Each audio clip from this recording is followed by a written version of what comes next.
ఆస్ట్రేలియాతో one day series నుంచి విరాట్ కోహ్లీ అద్భుత ఫామ్లో ఉన్నాడు. పరుగులు పోటెత్తిస్తున్నాడు. న్యూజిలాండ్తో వడోదరలోనూ మెరుపులు మెరిపించాడు. దీంతో ర్యాంకుల్లో టాప్ ప్లేస్కు వెళ్లాడు. రోహిత్ శర్మను వెనక్కి నెట్టి 11వసారి అగ్రస్థానాన్ని అందుకున్నాడు. జూలై 2021 తర్వాత తొలిసారి టాప్ చైర్ను దక్కించుకున్నాడు. కెరియర్లో తొలిసారి అక్టోబర్ 2013లో అగ్రస్థానాన్ని అందుకున్నాడు. ఇప్పటి వరకు టాప్ ర్యాంక్లో 825 రోజులు ఉన్నాడు. భారత్ తరపున ఎక్కువ రోజులు అగ్రస్థానంలో ఉన్న ఆటగాడిగా నిలిచాడు. ఓవరాల్ లిస్టులో 10వ స్థానంలో ఉన్నాడు. వెస్టిండీస్ దిగ్గజం వివ్ రిచర్డ్స్ 2306 రోజుల పాటు టాప్ ప్లేస్లో నిలిచాడు. ప్రస్తుతం విరాట్ కోహ్లీ ఖాతాలో 785 రేటింగ్ పాయింట్లున్నాయి. న్యూజిలాండ్ బ్యాటరీ డారిల్ మిచెల్ ఒక స్థానం ఎగబాకాడు. 2వ స్థానానికి చేరుకున్నాడు. డారిల్ మిచెల్ ఖాతాలో 784 రేటింగ్ పాయింట్లున్నాయి. రోహిత్ శర్మ 2 స్థానాలు డౌన్ అయ్యాడు. 1వ ర్యాంకు నుంచి 3వ ర్యాంకుకు పడిపాడు. రోహిత్ శర్మ సాధించిన రేటింగ్ పాయింట్లు 775. ఆఫ్ఘాన్ ఆటగాడు ఇబ్రహీం జద్రాన్ 4వ ర్యాంకులో, టీమిండియా కెప్టెన్ శుభ్మన్ గిల్ 5వ ర్యాంకులో కొనసాగారు. శ్రేయస్ అయ్యర్ 10వ ర్యాంకును నిలబెట్టుకున్నాడు. కేఎల్ రాహుల్ ఒక స్థానం మెరుగయ్యాడు. 11వ ర్యాంకుకు చేరుకున్నాడు.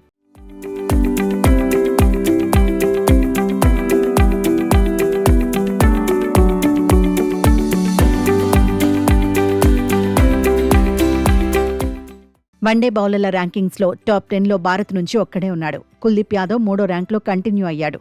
ఆఫ్ఘాన్ బౌలర్ రషీద్ ఖాన్ అగ్రస్థానంలో కొనసాగాడు. ఇంగ్లాండ్ బౌలర్ జోఫ్రా ఆర్చర్ 3వ స్థానంలో, శ్రీలంక బౌలర్ మహేష తీక్షణ 4వ స్థానంలో, south Africa bowler Keshav Maharaj 5వ స్థానంలో ఉన్నారు. మహమ్మద్ సిరాజ్ 5 స్థానాలు ఎగబాకాడు. బంగ్లాదేశ్ బౌలర్ మెహదీ హాసన్తో కలిసి 15వ ర్యాంకును ఎంచుకున్నాడు. 5 స్థానాలు కోల్పోయిన జడేజా 21వ ర్యాంకులో నిలిచాడు. షమి 1 స్థానం కోల్పాడు. 24వ ర్యాంకుకు పడిపాడు. అక్షర్ పటేల్ 33వ ర్యాంకులో కంటిన్యూ అయ్యాడు. ఆల్రౌండర్ల జాబితాలో ఉమర్జాయ్ టాప్లోనే ఉన్నాడు. భారత్ నుంచి అత్యుత్తమంగా అక్షర్ పటేల్ 10వ స్థానాన్ని సాధించాడు. జడేజా 11 నుంచి 12వ ర్యాంకుకు పడిపాడు. కుల్దీప్ 25వ ర్యాంక్, హార్దిక్ పాండ్యా 33వ ర్యాంకులో ఉన్నారు. టెస్ట్ బ్యాటర్స్ ర్యాంకింగ్స్లో జో రూట్ అగ్రస్థానంలో, హ్యారీ బ్రూక్ 2వ స్థానంలో కొనసాగారు. ట్రావిస్ హెడ్ 4వ ర్యాంకు నుంచి 3వ ర్యాంకుకు చేరాడు. స్టీవ్ స్మిత్ 5వ ర్యాంకు నుంచి 4వ ర్యాంకుకు ఎగబాకాడు. 2 స్థానాలు దిగజారిన కేన్ విలియమ్సన్ 5వ ర్యాంకుకు పడిపాడు. టాప్ 10లో భారత్ నుంచి ఇద్దరే ఉన్నారు. 8వ ర్యాంకులో యశస్వి జైస్వాల్, 10వ ర్యాంకులో శుభ్మన్ గిల్ కొనసాగారు. పంత్ 15వ ర్యాంకులో ఉన్నాడు. బౌలర్ల ర్యాంకుల్లో బూమ్రా అగ్రస్థానంలో కొనసాగాడు.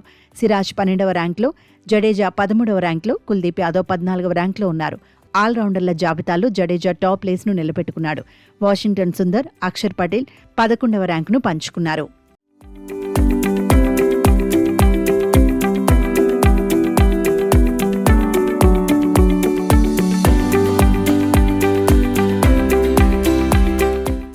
టీ20 బ్యాటర్స్ ర్యాంకింగ్స్లో అభిషేక్కు తిరుగు లేకుండా పోయింది.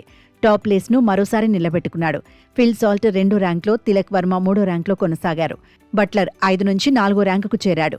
5వ ర్యాంకులో పాక్ ప్లేయర్ ఫరాన్ నిలిచాడు. సూర్యకుమార్ యాదవ్ 13వ ర్యాంకులో కొనసాగాడు. బౌలర్ల ర్యాంకుల్లో వరుణ్ చక్రవర్తి అగ్రస్థానాన్ని నిలబెట్టుకున్నాడు. వానిందు హాసరంగా 3 స్థానాలు ఎగబాకాడు. 2వ స్థానానికి చేరుకున్నాడు. అక్షర్ పటేల్ 14వ ర్యాంక్, హర్షదీప్ 15వ ర్యాంక్, బూమ్రా 17వ ర్యాంక్ సాధించారు. ఆల్రౌండర్ల జాబితాలో జింబాబ్వే ఆటగాడు సికిందర్ రజా 1 స్థానం ఎగబాకాడు. టాప్ ప్లేస్కు చేరుకున్నాడు.